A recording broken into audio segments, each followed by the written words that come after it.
So retrieval is like when you recall, and retrieval cues is the factors that are the conditions or events that make you remember that. This. So you already remember, for example, a certain type of food. If we just take this, you remember what is this, right? Cool. And like I don't need to tell you. You don't need to memorize and like read its spelling again and like look at it for a long period of time. Then you, oh, that's pie. No, it's just stored in your information. But sometimes your information is related to some kind of specific thing that's called keywords. That's what we are doing in chunking. So when the information is like you can say stored with linked to another information, that for example you can remember something from this pie. I mean you had a bad experience or a really good experience with which in that experience you had a pie or stuff, somebody throws pie on your face and you're like, oh, I don't ever eat it again. And whenever you see the pie you can remember that stuff. So it's like recalling. It's retrieval clue. Like you can remember that with these cues. Right? I hope that makes sense. So remembering the stuff that makes you remember your event is retrieval cues, and the process of retrieval. Okay. In this, there are two types of things. It's state-dependent retrieval and transfer-appropriate retrieval. What do you understand by state-dependent?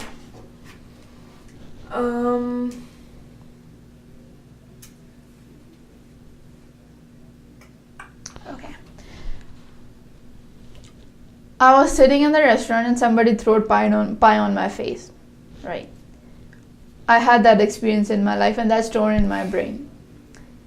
Now I go to a restaurant again and I see pie in somebody's and I remember that. That's the same state. Like I was in the same state that time and I experienced it, and now I'm with the same position at the same time and with the same people. Got it. Or like you can say with the same condition, and I can experience that thing again. So state is like when you had that experience, you was in the state, and being in that state again, you remember that thing.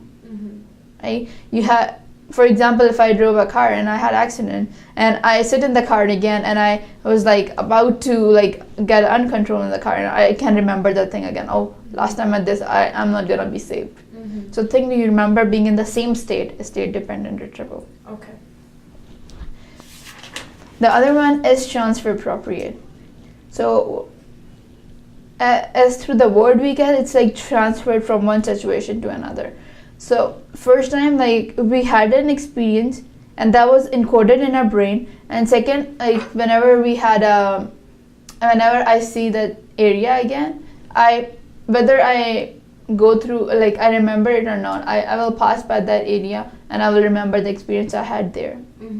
So, or I can remember a situation that happened to me, and because of that situation something good or something bad happened to me, and whenever I see somebody in that situation, that transfers to me. I mean I can remember that thing. Does that make sense? Yeah. And retrieval induced forgetting that we discussed about, that you have a lot of stuff in your mind that you like the brain cells are induced to forget for some time, and then you recall it after some time. Does that make sense?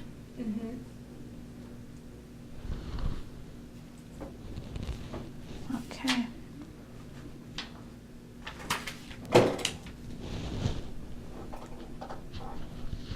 Okay, so we'll go through the chart of memory that I talked about. Do you want to write on your note cards now? Sure. Okay. So we have long-term memory. I mean, we have like memory is divided into two: long-term memory and short-term memory.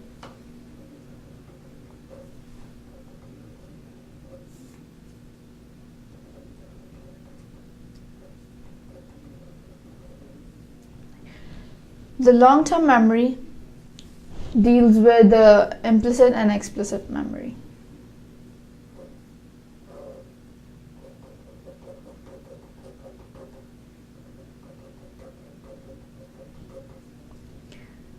What is explicit memory? Explicit memory is something that you recall consciously, like an actual like event or experience? Yeah, you had any experience in the past and you can remember it because you had that experience. Mm-hmm. And implicit memory is things you remember unconsciously, like how to write or how to speak. Sometimes. Yeah, you just learned it and it's stored in your brain. You don't need to like have a stimulation for that. You just remember it. On the spot you can do it.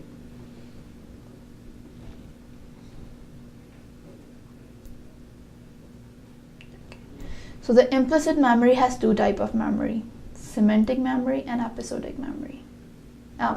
Explicit. I'm sorry. Oh. Explicit. Okay.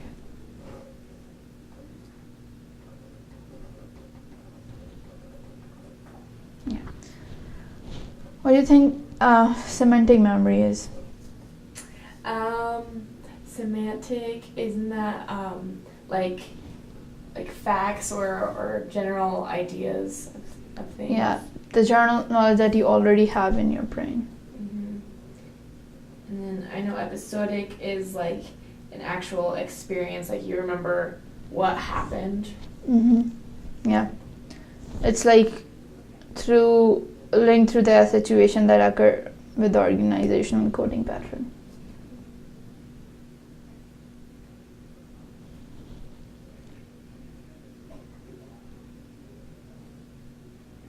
Right. So implicit has two types: procedural and priming.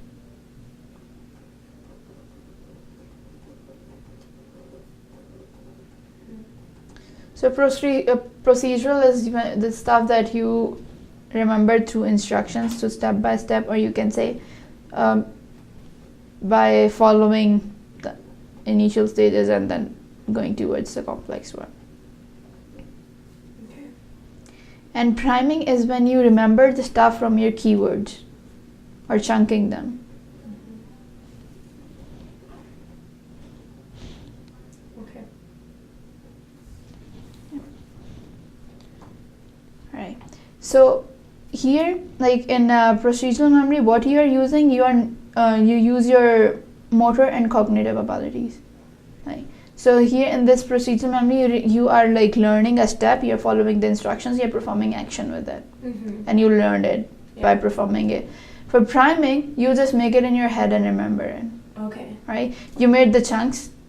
I remembered a phone number and like I made 3 chunks, 3, and 4 numbers. So I remember it now. So I don't need to perform an action and rewrite it for a long time and follow the steps and remember it. So I just made, or I can make a keyword, like I read all this and I remember it now by just making a keyword memory chart.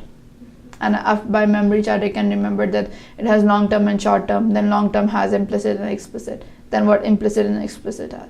So just making a keyword for remembering a long detail is priming.